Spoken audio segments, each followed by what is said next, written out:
Imagine settling in for a peaceful night in your van, miles away from the chaos of the city. Just you, your cat, and the quiet. Now imagine being jolted awake by someone pounding on your walls and screaming into the night.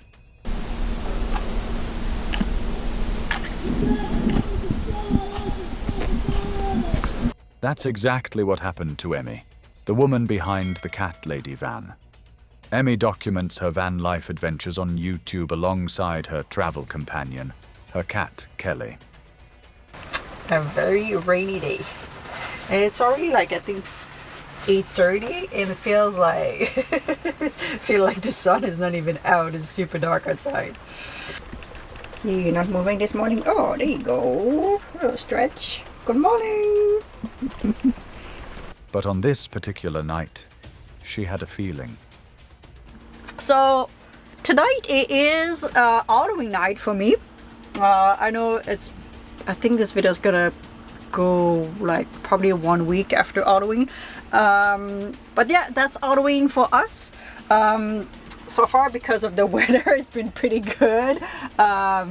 In British Columbia, they really like the firecracker and like fireworks and all of this. On the East Coast, we don't have that, but here they like it. And yeah, so Halloween is on Friday this year, which I'm always a little bit more, I don't know if cautious is the right word, or aware that it's a party night. It's people's gonna be drunk, people's gonna want to put firecracker and fireworks everywhere. Before settling in, she spoke directly to her camera. She knew it was a party night. She knew people might be looking for trouble, so she made the smart call to drive away from the city and find somewhere quieter. She thought she found it. Emmy parked up, got cozy with Kelly, and drifted off to sleep. Then, out of nowhere, loud, aggressive knocking. Someone was outside her van, pounding on the walls, screaming, music blasting.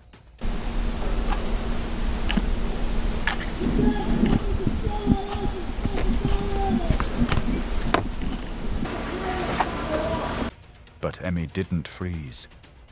She started her engine and drove away without hesitation.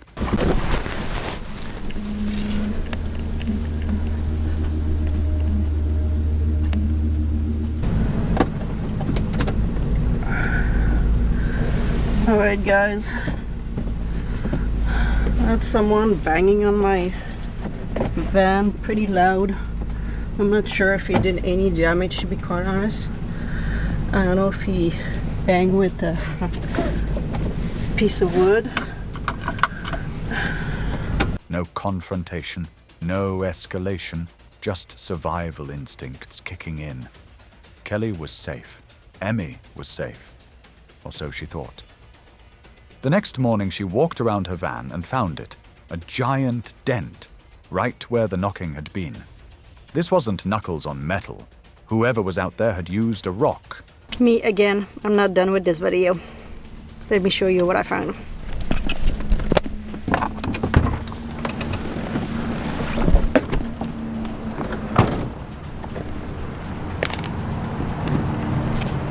Beautiful damage on my van. I knew when he banged on my van it would sound pretty loud. I thought I was in the back, that's why I was looking in the back there. And I didn't know if he had a stick, that's why I saw on my video. But I think he probably had a rock and when he banged on my van, because yeah, this looked like quite a big dent. Unfortunately, I'm kind of pissed, to be honest guys. Slamming it against a home on wheels in the middle of the night for absolutely no reason, just drunk and destructive. Emmy was grateful the windows survived. It could have been so much worse. But that dent told the whole story. After this incident, she took a step back from van camping entirely. And honestly, you can't blame her. The next story shows a different kind of threat to van campers. Not every threat comes in the middle of the night. Sometimes it pulls up in broad daylight, offers you water, and smiles right at you. What Alyssa Vanilla experienced near Tucson, Arizona in October 2022 is the kind of encounter that starts unsettling and ends absolutely chilling. Alyssa is a van camper who documents her travels across the United States. So, I am currently camping in the desert outside of Tucson on some BLM land because I've been really excited to go to Quartzsite all year. I'm really excited to spend the winter there. But right now, it's pretty much 100 degrees. In fact, next week it's going to be over 100 degrees every day there. And I'm just testing to see if I can handle it. Currently, I think it's like 96 degrees, and I'm parked, as you can kind of see by the shadow, in front of a tree. For this trip, she chose a desert campsite just outside Tucson. Isolated, quiet, parked near a shade tree. Exactly the kind of spot she was looking for. No crowds, no noise, just the desert and her camera. Then she heard it. An ATV motor. A strange man pulled up and asked if she needed water. I'm just kind of checking, making sure everybody's got enough water. Oh, okay. Are you a ranger or? No, I just live close. Oh, okay. So I kind of come out and check, make sure, because I know there's a lot of people that come out here that don't have a lot. I'm fine right now. I don't know if I'll stay here, but I just wanted to check it out and see. It's pretty hot though. Do you do this, like, is this what you do for a living? Do you, like, travel around or what? Yeah, basically. Yeah? Yep. Alyssa asked if he worked for the campsite. He didn't. He claimed to be a nearby resident, just checking on things. He started asking questions about her van, her travels, personal questions. I had shit stolen from my house 2 years ago. So 2 years ago I started doing that. I started making myself open to people that were out here, giving them my name so they knew who I was, so that they saw my face, and you know what? It's worked for me. Nobody steals shit from my house anymore. He mentioned that campers had stolen from him before, which is why he was riding around. Then he offered to let her shower at his house. Alyssa was creeped out and made that clear. Eventually, the man drove off. I have a hose outside that runs all the time. You're willing to stop there, fill your water jugs, whatever you need. And those that I get to know well enough that I trust, they're willing to actually come in and use the shower a couple times a week. I'm not home. My wife is. My children are. So if you need a shower, you're welcome to, come by. Probably would work better since you're a female. It would probably work better if you came by while I was there a couple of times. Just so my wife gets to know you, so she doesn't think there's something stupid going on. Right. But, if you need a shower or something, that's not a problem. But, if you want to stop by, it's not a problem. Okay, well, thank you. She shook it off, reminded herself why she picked this spot. It was isolated, private, safe. Then she heard the ATV motor again. The same man was back, this time with a warning. There was a man watching her from a distance with binoculars. Hi. So, you have a guy Uh-huh. on the mountain up there that is watching you with binoculars. Okay, well, that's unnerving. Well, I guess I won't be staying. And just like that, the mood shifted entirely. What felt like a nuisance suddenly felt like something much darker. Was he trying to help her? Or was this a setup? Because while he was talking, Alyssa noticed something. He had parked his ATV directly behind her van. She was blocked in.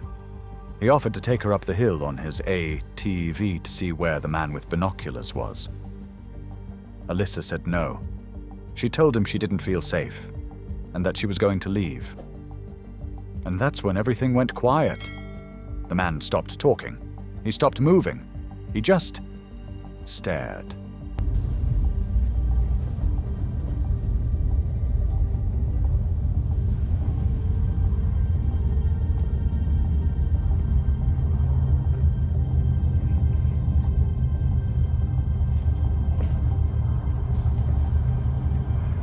Do you need anything? No, Okay. no. 20 full seconds of complete silence. No expression, no words, just his eyes locked forward like he had completely checked out of reality. Alyssa broke the silence. She asked him if he needed anything. The man snapped back like he was waking up from a dream, said no, and drove away. Alyssa got out of there, and she made the right call.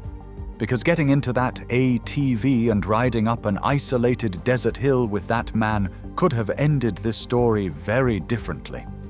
The binoculars, the blocked van, the silence, none of it added up to anything good.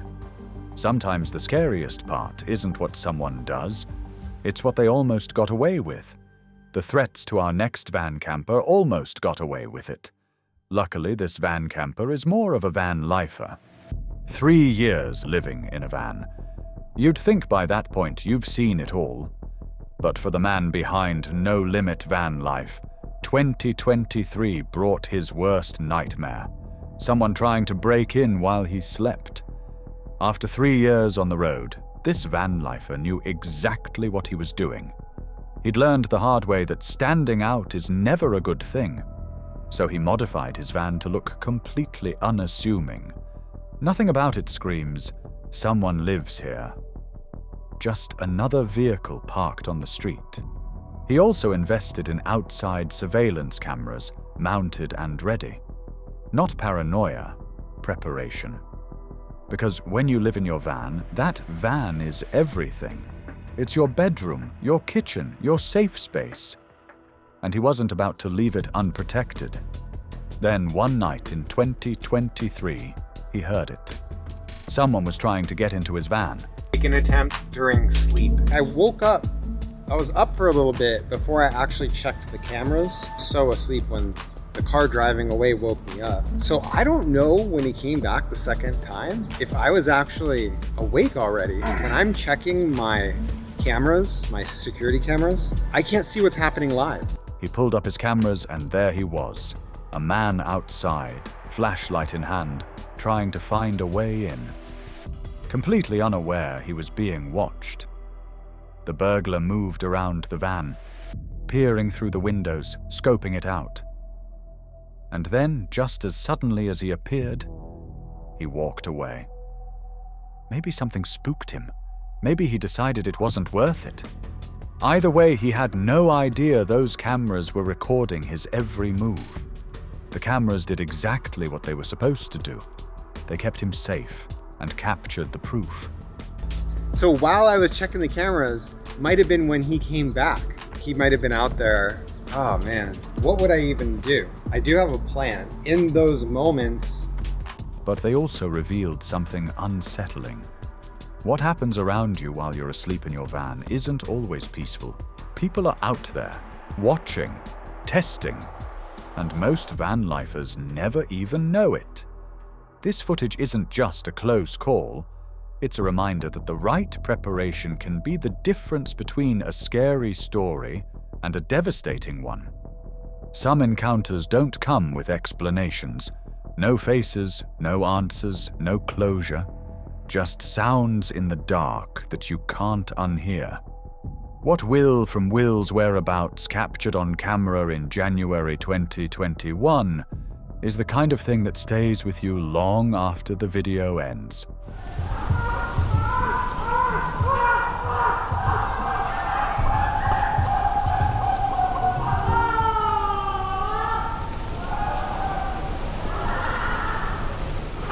I don't think I'm going to be getting much sleep tonight. The video opens normally enough. Will and a friend are preparing food, chatting, just enjoying each other's company. Nothing unusual, Yeah, that first bite.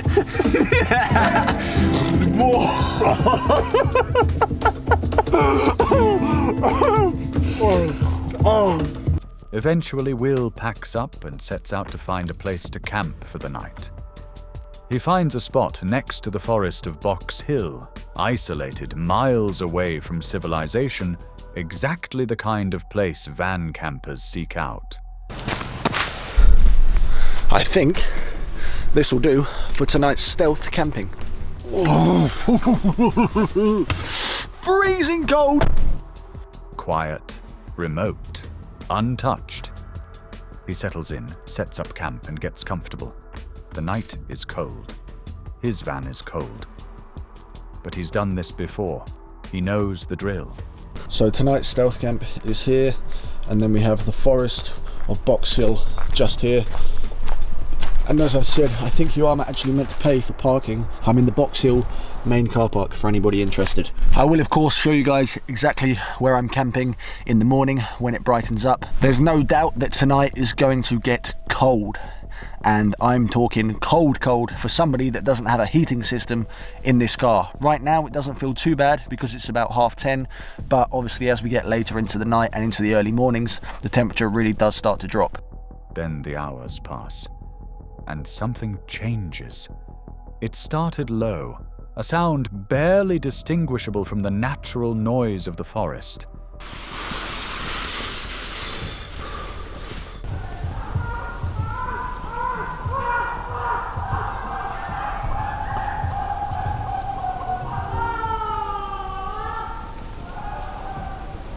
Easy to dismiss. But then it grew. More sounds echoing through the trees, sharp cracks, rustling, shuffling. Something was out there moving in the dark. Will pointed his camera toward the woods. Nothing. Just blackness staring back. The noises slowed. Will turned off his light and climbed into bed. Maybe it was nothing. Maybe it was an animal. Maybe the cold and the isolation were just playing tricks. And some people screaming. Wish me luck, everybody. Then came the screams.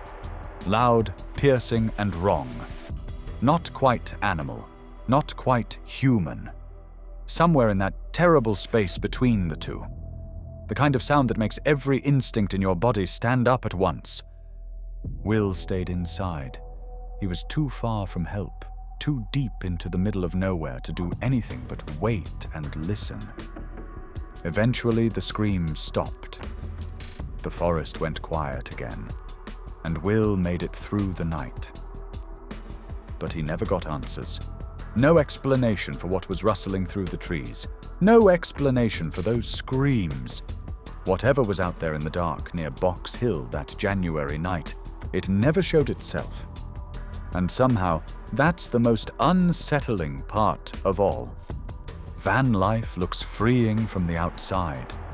But as these 4 stories prove, the road has a dark side that most people never see. These campers were smart, they were prepared, and they still came face to face with something they never forgot. If this video had you looking over your shoulder, you already know what to do. Subscribe to Scare Tapes, because there are plenty more stories where these came from.